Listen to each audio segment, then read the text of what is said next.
All right, we'll get started. So welcome. Good morning. I'm Clara Lekshak, Executive Director of Sustain Dane. This is the January Sustainable Breakfast Series. We're focusing on well-being and leadership for employees to drive social impact. As you join, please introduce yourself in the chat, type your name and organization if you are here with one.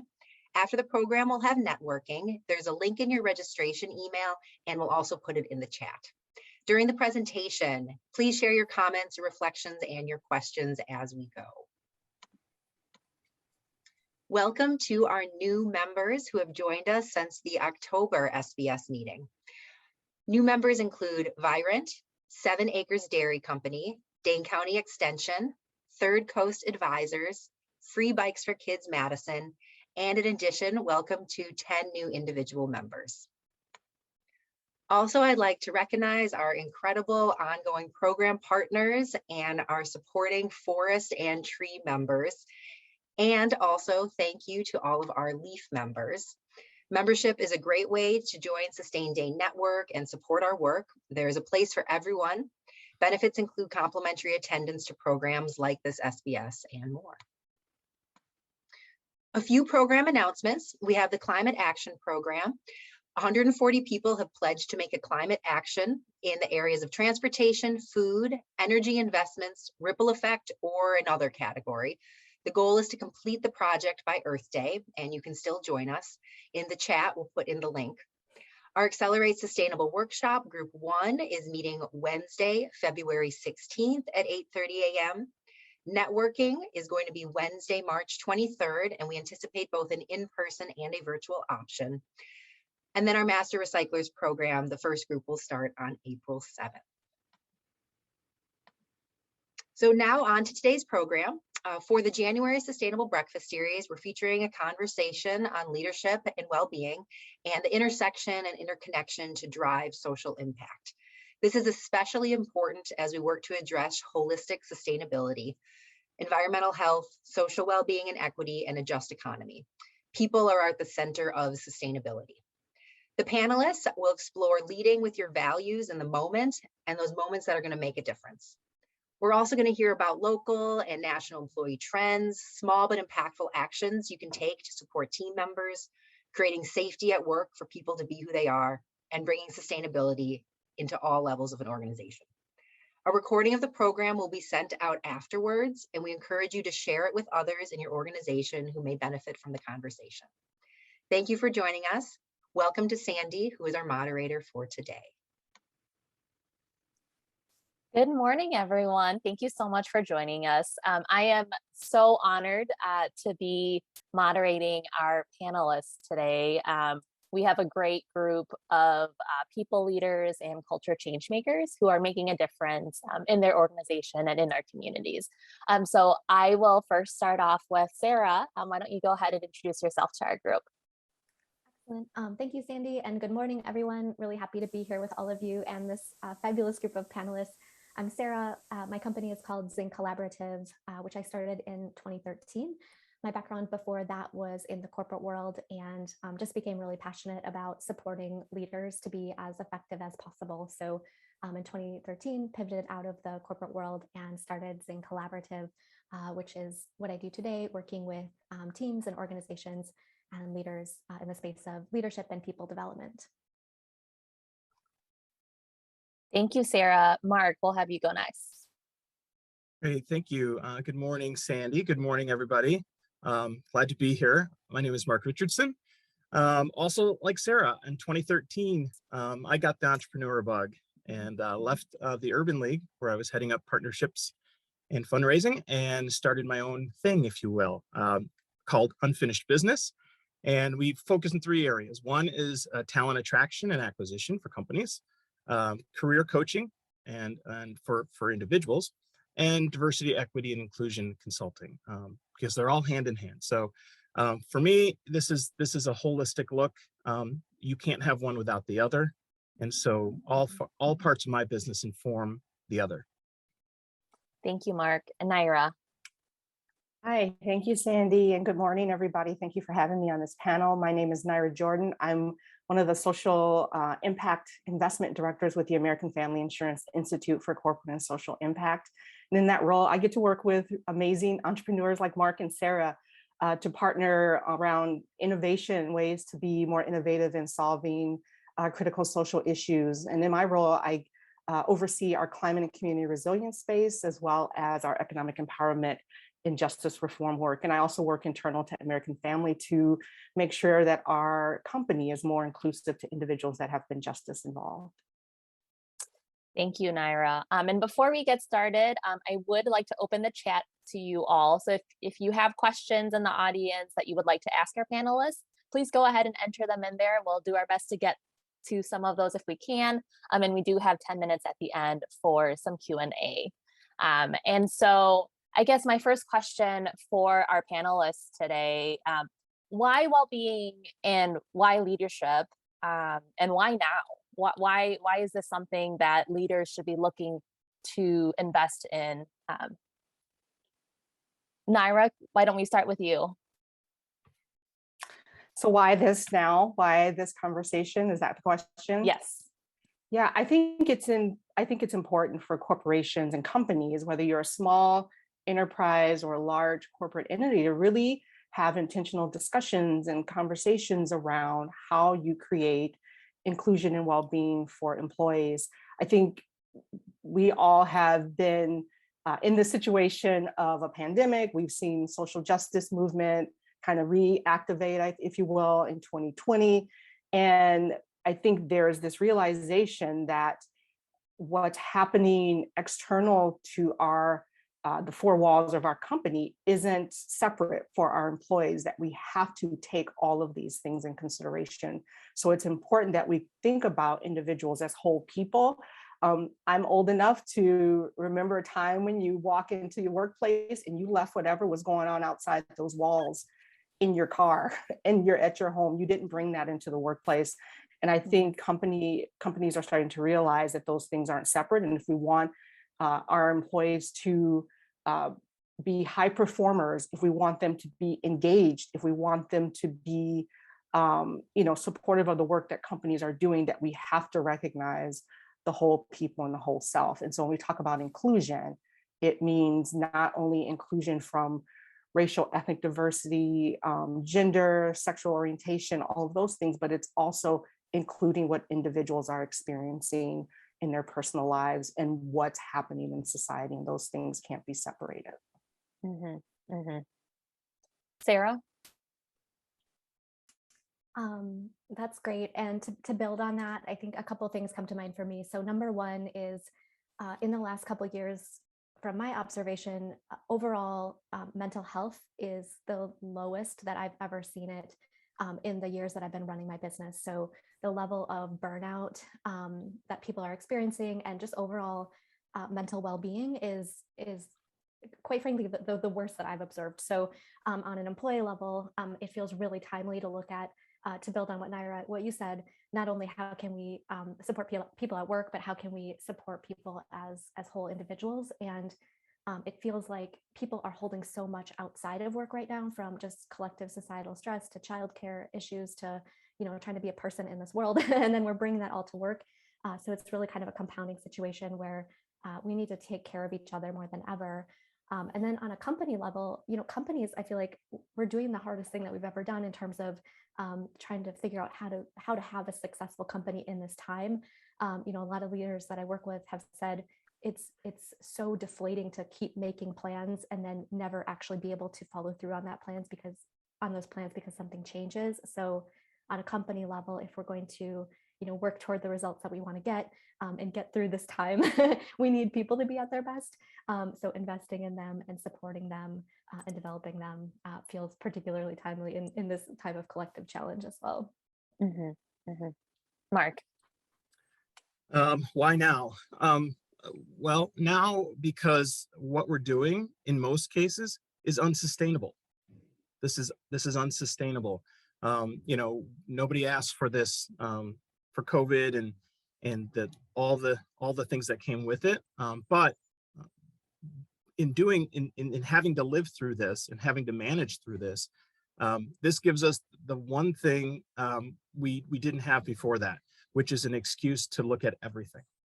Mm-hmm. The reason not to look at everything is because the business is going along fine or the organization is running fine. And we're not going to stop everything we're doing to review what we're doing. Well, COVID stopped everything. So the major excuse not to review and to audit what's going on has already happened. And so we ought to be looking at all parts of our business, from people, resources, to supply chain, to everything we do. We ought to be looking at it with a new lens. And if we're not, we're setting ourselves up for failure. So you've all sort of touched on this, but I want to dive a little deeper into what leaders can do to support their teams and their team members during this time that we're in, right? We're in the middle of a pandemic where we're going on year three year now, right? And I still don't think we figured it out. So from your vantage points, what have you seen work well for leaders and organizations, and what isn't working well for some of them? Let's cover both of those bases. And Mark, why don't we start with you? What's working well and what's not working well? What's not working well is a quick return to status quo. We've heard about it. We've read about some companies, not just locally but nationally, right? That well, it's over. Let's go back to what we were doing. And then you've got the employee base saying, I don't know if I want to go back to what we were doing. And if you're going to make me go back to what we were doing, I'm going to look for another organization or company that will allow me to work from home. Right. So what's not working is sort of this return to normal, because it's not normal, and it's going to be a long time before it is normal. What is working, what I'm seeing in some of my clients, is listening, right? And actually taking the time to listen to employees. And that sounds sort of basic and fundamental, but it unfortunately it's not as common as you would think. Taking the time, instead of stacking Zooms and meetings and Teams back to back to back, actually carving out time to listen to what employees are going through is working, and it's lowering the blood pressure, and it's reducing churn, and it's keeping them afloat. So I'd say the simple thing of listening is probably one of the better things you can do right now. I like that, because it's something that we can all do a better job of, right? I mean, it does sound basic. Let's just listen to each other. Thank you. Sarah? I would build on to what Mark is saying. What doesn't feel like it's working is just grinding it out and pushing harder. I think of it as working harder at the wrong thing. And I feel like if we just try to grit it and grip tightly, it's not really working anymore. So it feels like, to build on what both Mark and Nyra have touched on, this idea of a pause and stepping back feels really necessary. A couple other things that don't feel like they're working well is leaders are also running at max capacity. So something that I'm hearing from a lot of leaders and people managers is, how am I supposed to support my burned out, maxed out team members when I myself am completely burned out and maxed out? I'm running at max capacity. I'm not sleeping. I'm not showing up at my best. I'm short with people. That's not the kind of leader I want to be. So, what's not working, grinding it out, and, just running at max capacity, not taking that pause. Some things that I am seeing work well. Number one is just checking in with people. So what I am observing is putting some time on the calendar. So whether that's one-on-ones with people, or just carving out, 10 to 30 minutes per week on our calendars to think about leadership and think about, one tiny thing we can do to invest in people, and actually schedule it the way we would schedule all those Zooms that Mark, that you talked about. Another thing that I'm observing to be really helpful in this time is creating very clear expectations. So in this world where things feel so ambiguous and there's no certainty anywhere, where people can come to work and sort of know what's expected and know what success looks like. People are saying that that's feels more important now than ever. And then this idea of taking care of ourselves. So as leaders, again, it also sounds basic, but feels really difficult oftentimes, is, take those little pauses as leaders so that then we can show up more Mhm. effectively and in a more grounded way for the people that we're leading and managing. Mhm. And I know it's that say, do as I say, but you're not doing it yourself, right? Mhm. So there's that, I think it's really important to, as a leader, like you said, model that. Why, how do we, how does that, what else can we do to show up and be our best, right? We need to model the behavior. We need to create that time in our calendar to make sure that we're investing in ourselves and taking the time away from our screens, away from those meetings. What are some of the other ways that we can make sure that we're taking care of ourselves so that we show up at our best? Nyra? Yeah, I think I would kind of echo some of the things that have been said around, the idea of, you know, continuing to build what we've already done, back-to-back meetings. I think the thing that has also, I think, not been working is this disconnect from purpose and value. And Mhm. so employees, along with saying, I'm no longer going to show up as a half person, I'm also bringing my values and what's important to me. And so with Mhm. this whole concept of having to allow for time, I think one of the things that will work and help with that is, and it's worked for me and my team and something we're trying out, is that giving employees and allowing them to have that agency over their time so Mhm. that they can identify when they're at capacity. They can identify when they have, the Zoom fatigue is too much and I can tackle so many meetings in a day. So if we're a results driven organization, and to Sarah's point, if we have clear expectations and clear strategies and we know what done looks like and we know what those results are, I as a leader can give my team agency to go forth and do those things, and that they are empowered when other business partners are asking of them things that maybe they don't have capacity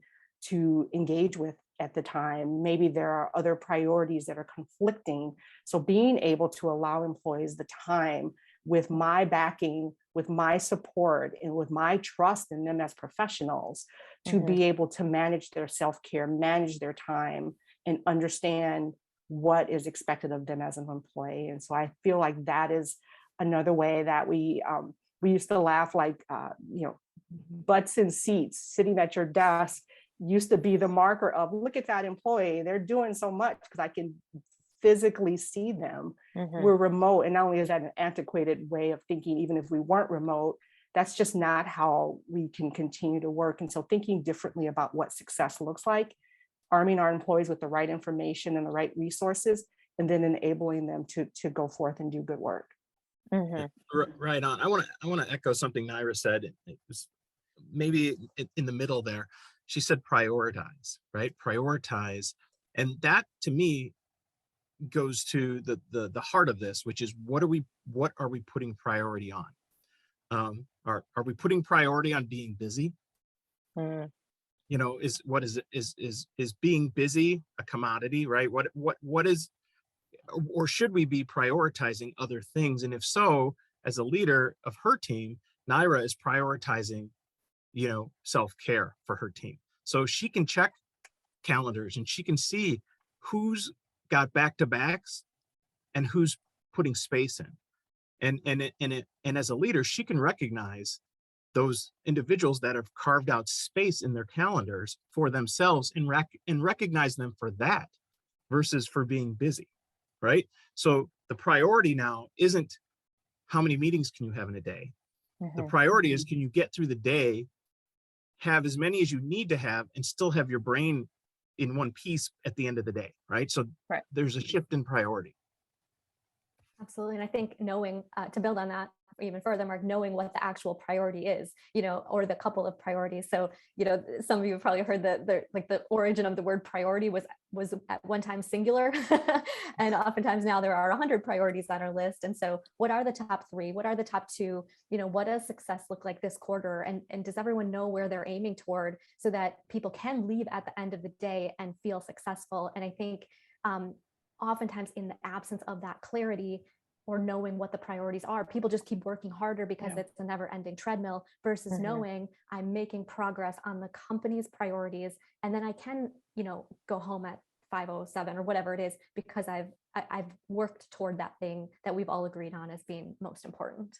And if I could add to that, I think it's also recognizing that at some point, depending on where your employee is, what's going on with their family. I have an employee that, like myself, who's going to have a graduating senior. So I know come spring, that will become a priority. And so I think understanding what's happening with your employees and their personal lives, because at moments in time, the priority has to be maybe something that's personal, that's not connected to the company results, but that company result isn't slipping, it isn't, forgotten about, but just in this moment, that's not where I'm going to put a lot of my time, because I've done the work maybe leading up to that, to know that right now I got to focus on my child that's graduating, or a family member that may be sick and needs my care and my attention. So I think understanding that sometimes it's not the company priority either. And I think that's why the self-care piece has to be ironically a priority for an organization, because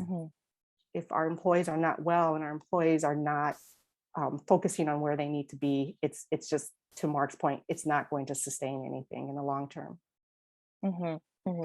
And so as we're talking about priorities within a company or organization, if an organization has defined sustainability and identified it as a priority, how do you support your team and your team members to move some of those priorities forward? Sarah? I think, one place to start is starting small. So what is the smallest possible action that someone could take in that realm of sustainability? Another thing that I often observe is the core work has to be going really well. So if an employee is not meeting those outcomes, or not achieving the core business results, it's often not super palatable to say, actually, and now I want to go spend 40% of my time on a sustainability initiative if there are big rocks that are not moving forward as they need to. So I think from an employee perspective, making sure that the core work is is successful and underway and moving in the direction that it needs to. I think speaking up and really articulating what the interest is, and not only from a personal perspective, but what's the potential business outcome of doing this? So, I often think in the idea of like company first. So this is not a shiny idea. This is a core thing that's going to help our company move forward. It's going to help us be better, and it's actually going to help us drive positive outcomes for the company or for the business. So for folks who are working inside organizations and maybe thinking about, pitching something or bringing things forward, I often find it helpful to be able to put it in that through that lens of how can this ultimately help the company, and then the community and potentially society as a whole. Right. I think it's a values proposition, right? So if the values of the employee are well aligned with the values of the company and its mission, or the organization and its mission, it ought not to be too big a leap to be able to bring personal activities and decisions and behaviors and try to pull them into the organizational space, right? But I think Sarah hit the nail on the head, which is if we're really aligned, then how does it jive with the business? And can we make a business case for it? And in some cases, it's pretty straightforward. Other cases, it might be a little bit more of a longitudinal conversation. And this over time, this will pay back, right? But what you've done, if you allow those conversations to happen, is you're reinforcing for the employee that we care about what you think and what you believe. And oh, by the way, from an organizational standpoint, we believe and think of many of the same things. So let's try to figure out how what you're doing best practice wise could maybe find its way into the company. There has to be a value alignment, and there has to be a business case for it to be supported at the level within the company that it can actually make an impact in the community, if that makes sense. So Mark, I'm going to flip the question on you. And I'd like you to share a little more about some of the folks that you're working with today. If if an employee or some of the talent you're working with, if sustainability is a priority for them, how do you take that and bring it to the workplace, right? I mean, we've talked about, and Nyra mentioned the importance of bringing your values to work with you. Can you talk a little more about the talent you're working with and their desire to want sustainability to be a priority? Sure. And it's funny, and for those folks who've been in the HR space for a minute, you're probably going to have a mini heart attack at this point. But the old school HR is done, right? It's over. The days of you sitting behind the desk and having the candidate tell you all the things they want to do for the company, and then just beg and plead for a job, it's a wrap. In fact, it's the other way. Now, when talent comes in before you, they're wanting to know things that never in a million years would we have ever asked, old school folks ever asked, right? So it's what are you doing in the sustainability space? What are you doing in the social justice space? How do you develop your employees from a professional development standpoint? What can I learn here? And if you don't have answers to those questions, it's going to be a pretty short interview, but in the opposite way. It's a complete flip of the script. And so many times what will happen is a company will start working in the sustainability space or the social justice space because of the younger and the less tenured employees that they have on staff. They're pushing it. Certainly in the DEI realm, with what's all that's happened in the last couple of years, I've got organizational clients who are beginning their journey, maybe not because leadership was jumping up and down wanting to, but because they're being pushed by their employees, many times younger employees, many times employees of color, many times women, they're being pushed to get real about this stuff and start making a difference. Sustainability across all, when we say sustainability, across all fronts. So it's talent. And for those old school folks, it might be considered the tail wagging the dog, but that's where we're at. Mm-hmm. Mm-hmm. Nyra, did you want to add anything to that? No, I agree with what Mark said. I think, when you get asked those questions, I think it's also, and tell me more about what you've done, like the demonstration of it. So it's one thing to say, I support, the social justice movement. I believe Black Lives Matter.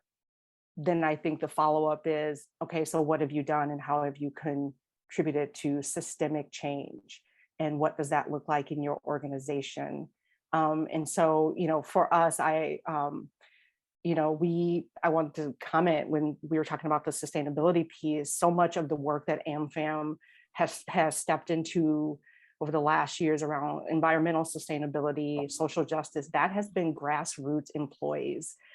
It wasn't an edict from senior leadership. We need to get into environmental sustainability. It literally started with a small group of employees who were passionate about it, who did exactly what Mark and Sarah were talking about, started meeting as a small group with the support of their leadership, and ultimately built up a business case as to why this was important for our organization to engage in that, from the small things of printing your paper double-sided, bringing your own water bottle to work, and getting rid of the styrofoam in our cafeteria. These little, we look back now and they seem like little things, but they had major impact on company dollars and budgets, as well as overall community resiliency.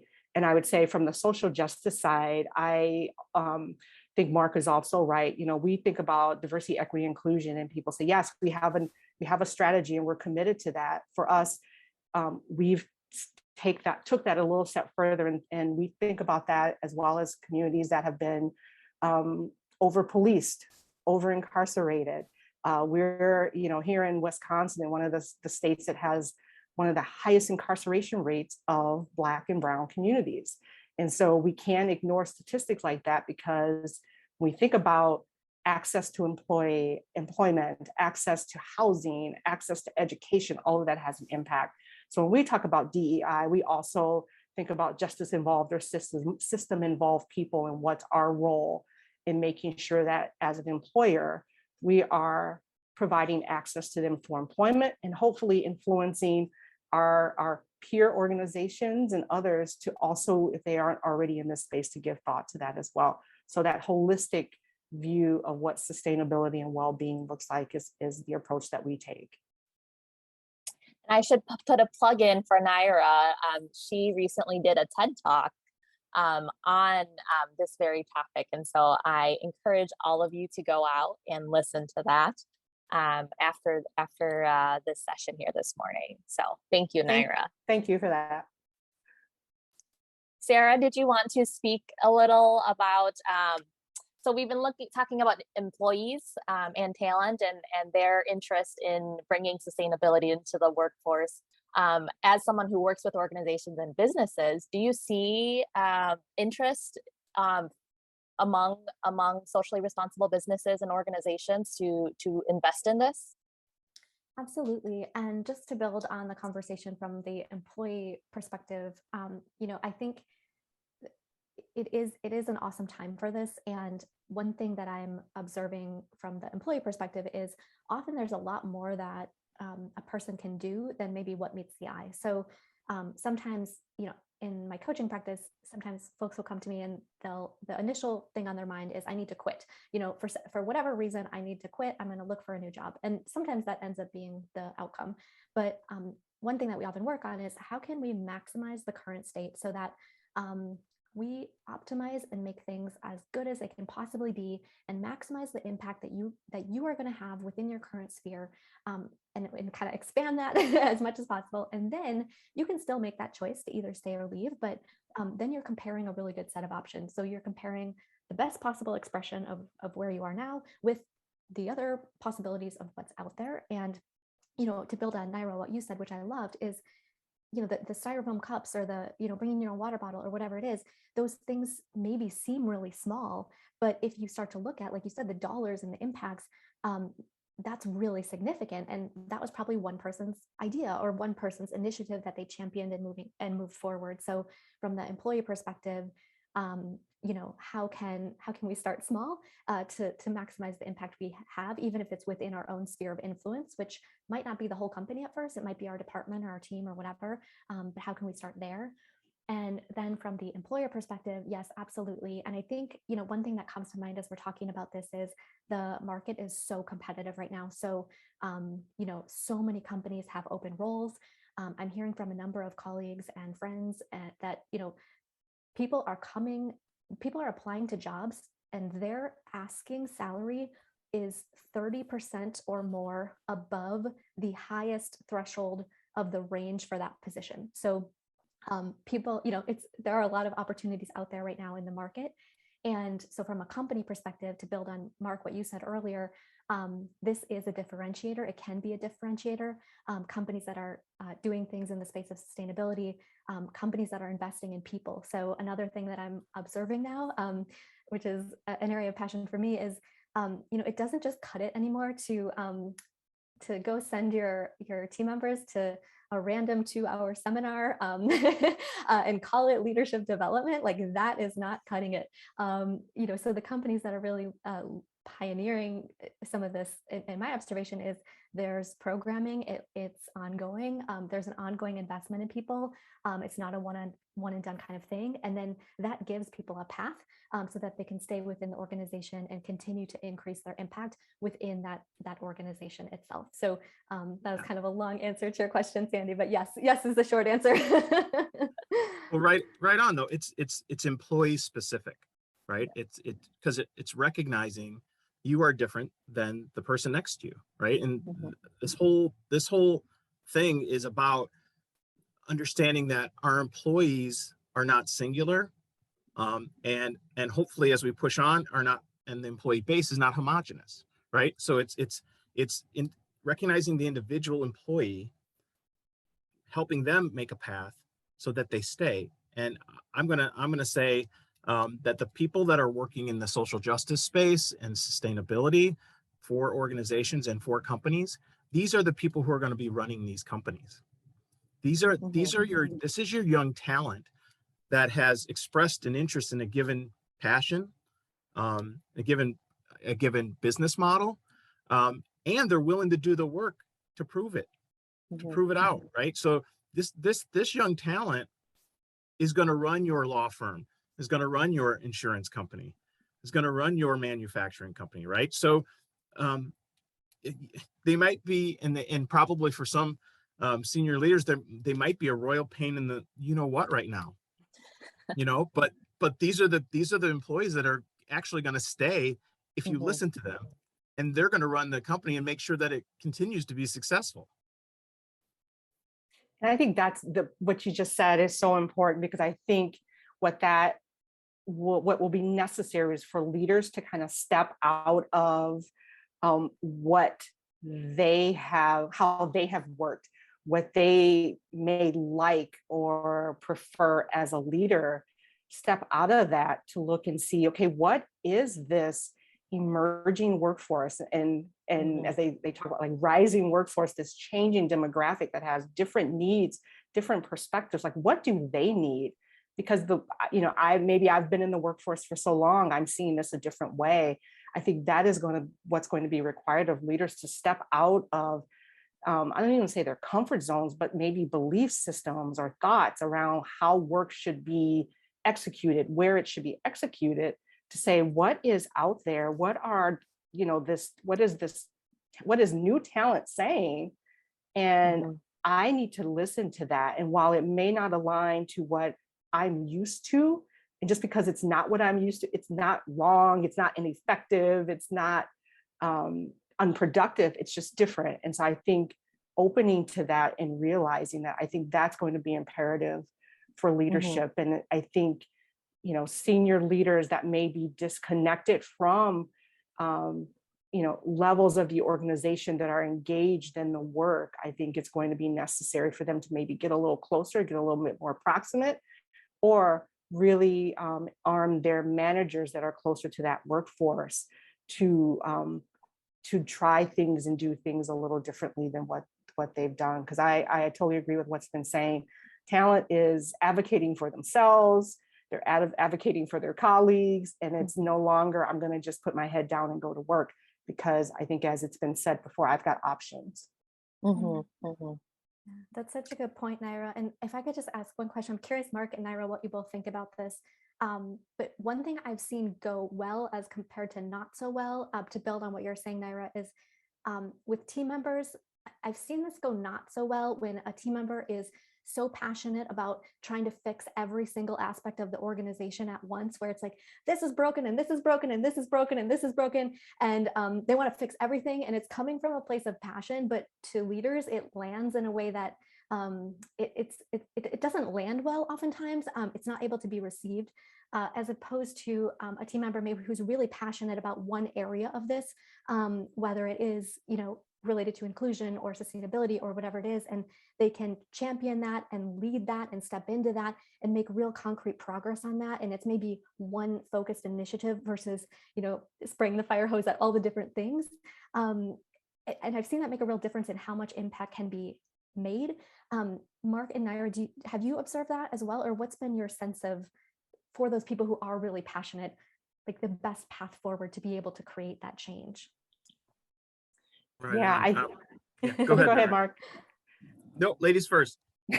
Yeah, I was going to say, I think you kind of, for me, what I've seen work is something you alluded to, like, targeting that thing that, and it'll be depending on, I guess, the organizations, because sometimes it's low hanging fruit, but sometimes it's not. It's the thing that can be the most impactful. So I think that is really spot on, is targeting that thing that maybe you're most passionate about. Maybe there's others you can bring along to help,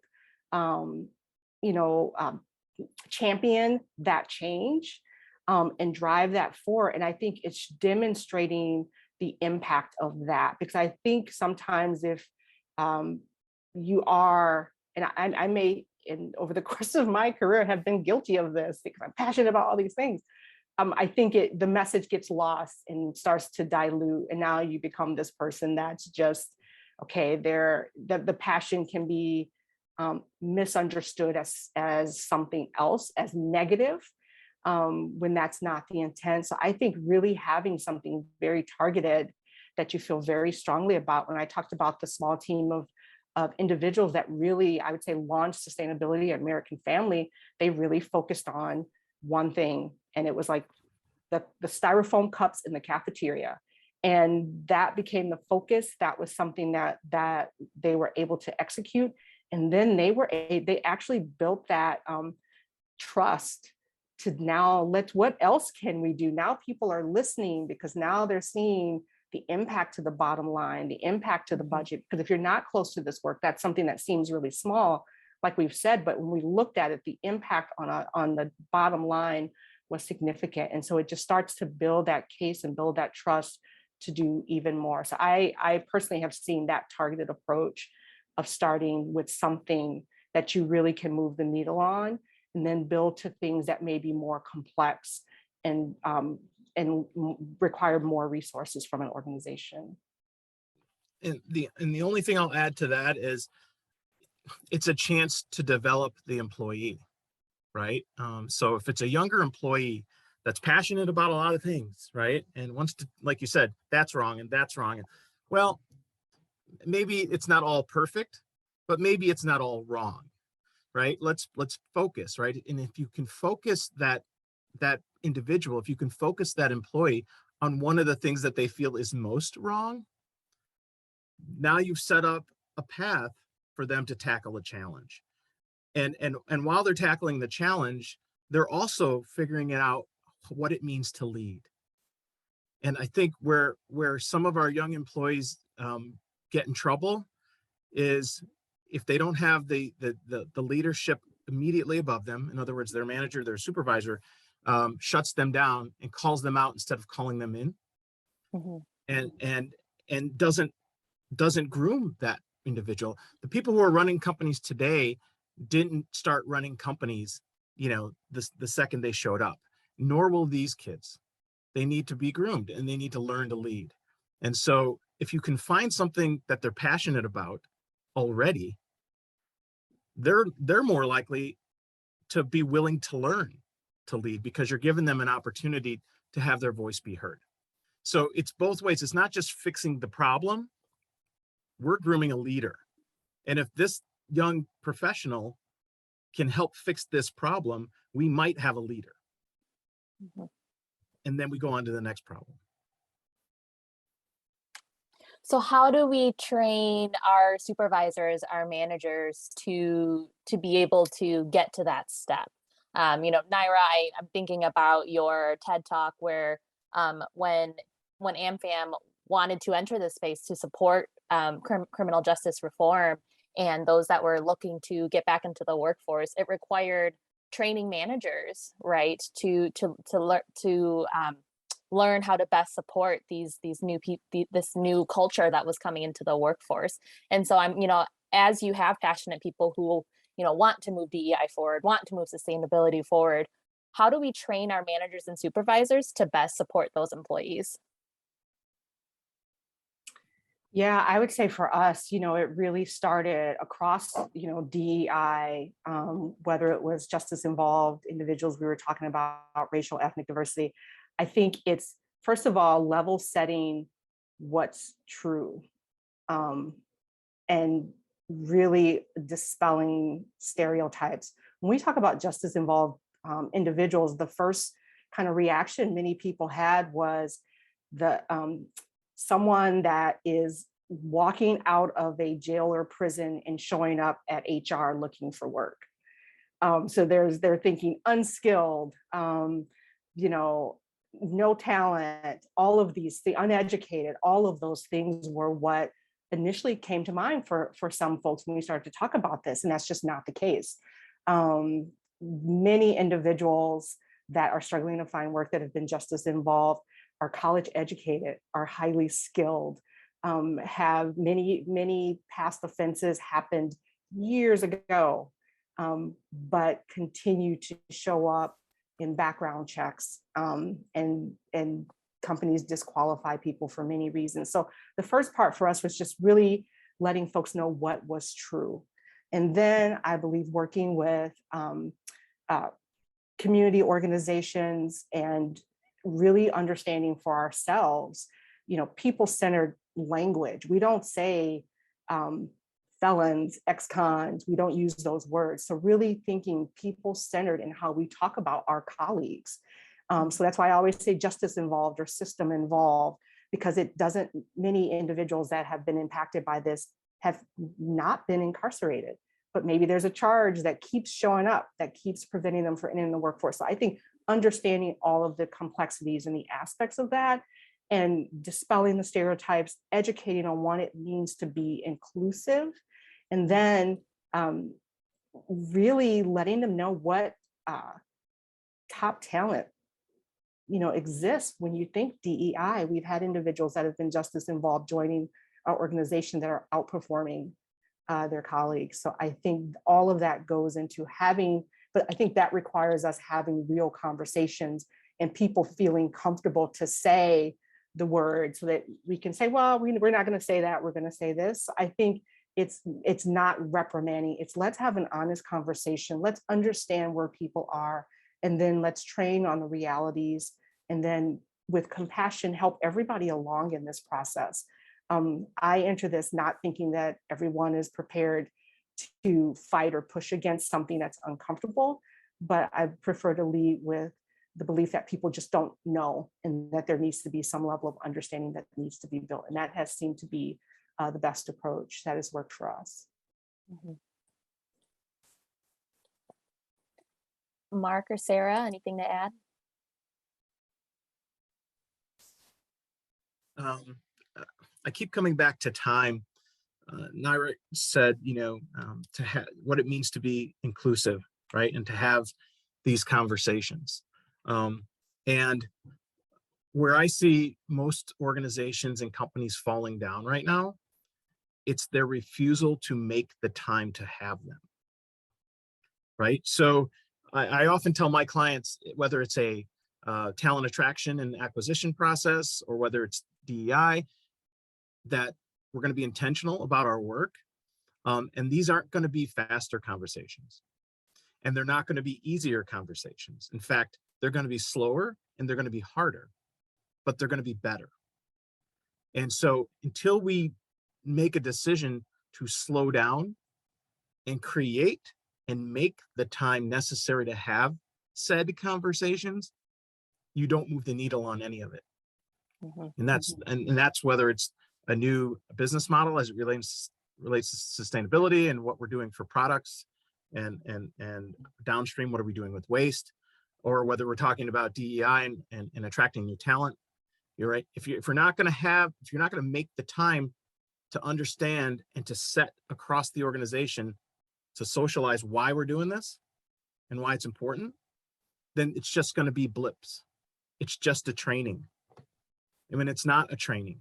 It's professional development. It's more akin to learning another language than it is having a training or sitting through a training. Sitting through a training is a compliance mindset. Getting better at this is a competitive mindset. And to me, that's at the heart of everything. It's so true. It's such a good point, Mark. And I think that goes back to what we talked about at the beginning, which is oftentimes fundamentally rethinking things, because in the flow of everyday life, when people are in-person meetings from 7:30 a.m. till 5:30 p.m. or on Zooms all day, and everyone's operating at that level, there is no time. And so there might be a willingness, there might be an interest, but it feels impossible in the context of everybody just running at 150 miles per hour all day, every day. There's not any capacity for that. And so, you mentioned this at the beginning, this idea of pausing and really stepping back to look at what do we need to shift or change such that we can make time for these conversations. Do we need to do a big meetings audit to look at all the meetings that are still on our calendar that maybe we don't need to have anymore, and we can have some of these other conversations? Are there things that we could shift or change or shorten or whatever it is, to really fundamentally rethink some of these things? And you're absolutely right. There's a strategy behind some of these things, which requires deep thinking, a pause, a step back, and that just cannot happen in that whirlwind of every day. Thank you, Sarah. So it is 9:21, and before we move to Q&A, I guess my last question for you all What is your hope for the future of people and work? And Sarah, I'll start off with you if you don't mind. So my hope is that ultimately these last couple of years help us to be much more conscious and intentional. So in a leadership program that I did a number of years ago, we talked about this idea of, and excuse the vulgarity of this, but this idea of poop in the room, which is the idea that sometimes in conflict or difficult situations, it feels like there's poop in the room and everyone's like, oh my gosh, what is going on? It's terrible, it's hard, it's disgusting, all these things. And it's really hard to be with. But you have to have that in order to be able to get it out there, look at everything you're dealing with, and then be able to create positive change from it. And I feel like these last couple years have been our collective poop in the room, where we're just getting everything out there, every hard issue, so many hard conversations, really a collectively very challenging time. And so I guess my hope is that from this collectively challenging time, it'll force us and invite us to have conversations that maybe we've never had before, uncover things that we haven't uncovered before, and ultimately create a more conscious, really a more conscious world, and more conscious leadership, more conscious business as a result of what we've all navigated these last couple of years. So that's my utopian vision. Thank you, Sarah. Nyra? Yeah, I think my hope is that we value all work and respect the people performing those roles. I think the last couple of years we've got into this conversation around, with essential, non-essential, value, non-value added, and these things have entered into our lexicon. And I think for me, I can think of roles that society may say are non-value added, but those were I've actually, going through school and in my career, have probably been in some of those roles. But I think those individuals have been the ones that have been closest to me, and I think have looked after me, and I think helped mentor and nurture me along the way. So I think it's just valuing work and valuing the work that people are doing honestly, and then just giving the respect to those individuals along the way. I think that would just go a long way in how we talk about work, how we think about employees. We talk about employees as human capital and things like that. And I know those were terms that were really hot and acceptable, but I also think it prevents you from seeing individuals as people. They become resources. And so you forget that they do need to pause, they do need to rest, they do need to spend time with their families. And so that would be my hope, that we just value and respect the work and the people. Thank you, Nyra. I love that. Mark? Sarah, I wouldn't have thought that you were going to be the one that said poop. I gotta keep it on your toes, Mark. I thought for sure I was gonna be the one that said. So I will pick up where you left off. And my hope is that we get our poop in a group. In other words, let's get our crap together. Let's, as a community, make sure that discussions like these don't stay in this box, or even with this organization. And let's meet the movements, these different movements. Let's meet the movements, not the moments. We're great at reacting. Like, oh, you saw what happened. Let's react to it. What we're not so great at is sustaining the behaviors that came from reacting. So, a tragedy, everybody pulls together. Why does it take a tragedy to happen for everybody to pull together? So I hope that this community and the sectors meet the movements, not the moment. Thank you, Mark. All right, well, I am not seeing any questions in the chat, but I will just pause and see if there are any that come through. Looks like there's one, Sandy. Are you able to see thank that in you. the Q&A Yes. on your end? All right, so what advice do you have for employees when management says they don't have time for considering and prioritizing cultural or systemic changes like a sustainability initiative idea? My first question would be, is it of interest or is it a priority to the organization? And that sounds like maybe an overly basic question, but my observation is in some cases it actually just isn't of interest or it isn't a priority. And that might be okay. And that might mean a number of other things. But to try to get at, is it truly a time or prioritization issue? Or is it actually that this is not something that the company is interested in focusing on now or ever, perhaps?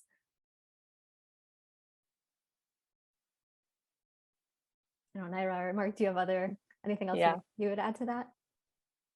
I think that was going to be my question, like where does it fall in priority? And if it's not a priority, I think it's some of the conversations I think you talked about earlier that employees may need to start to have, like, is this aligned to my values and is this the organization I want to be a part of?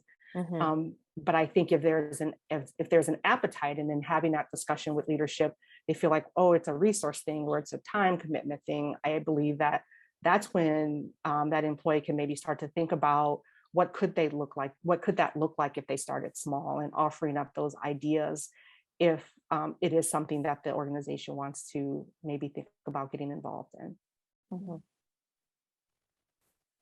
And Mark, we have another question in the chat, and I'll have you answer that before I turn it over to Claire. So John has said, as a manager, I'm very excited that some of my staff is passionate about these issues. How do we get other less passionate employees involved in these efforts and discussions? Good question. In not knowing how big the organization is or anything like that, I would say one way to get less passionate employees involved in some of these issues is to raise these issues at a higher level within the organization. In other words, you've got a group of employees that are like, yeah, we need to do this. And then you've got a group maybe that doesn't even kind of know what's going on, or maybe they're not excited about it. Maybe take it to leadership and have leadership feature that idea or that area of passion in an all employee, or in a something that's quarterly, or something that has a regular cadence, because you're signaling then to employees that might be like, you're signaling the emerging importance of that thing. And then sometimes that's what other employees need to jump on, right? They need to hear it from leadership that, yep, we're going to spend some time on this. So then they'll plug in. And until then, they'll sit back. So that might be one way to get others involved. One other thing I'd add to that too is recognizing that some employees might be in a season of life where they're not able to contribute to those kinds of things. So, I'm thinking of people who might have kiddos at home unexpectedly every other day. My one colleague had her kiddo next door with a whoopee cushion while she's trying to be on Zoom calls, and people are just sort of scraping by in some ways.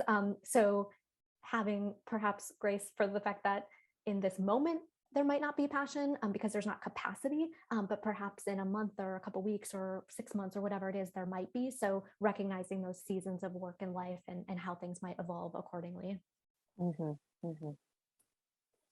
All right. Well, once again, thank you, Sarah, Nyra, and Mark, for your time this morning. This was an awesome discussion, and I was so glad to be able to be here with you all. Claire, I'll turn it over to you. Oh, great. I hope many of you can join us for the networking after this. Continue kind of reflecting on what we heard today. There will be a recording sent out to everyone, and encourage you to share this with other people on your team, in your organization, in your personal life that you think could value this conversation. We can keep the momentum going. So thank you all. Have a wonderful rest of your day.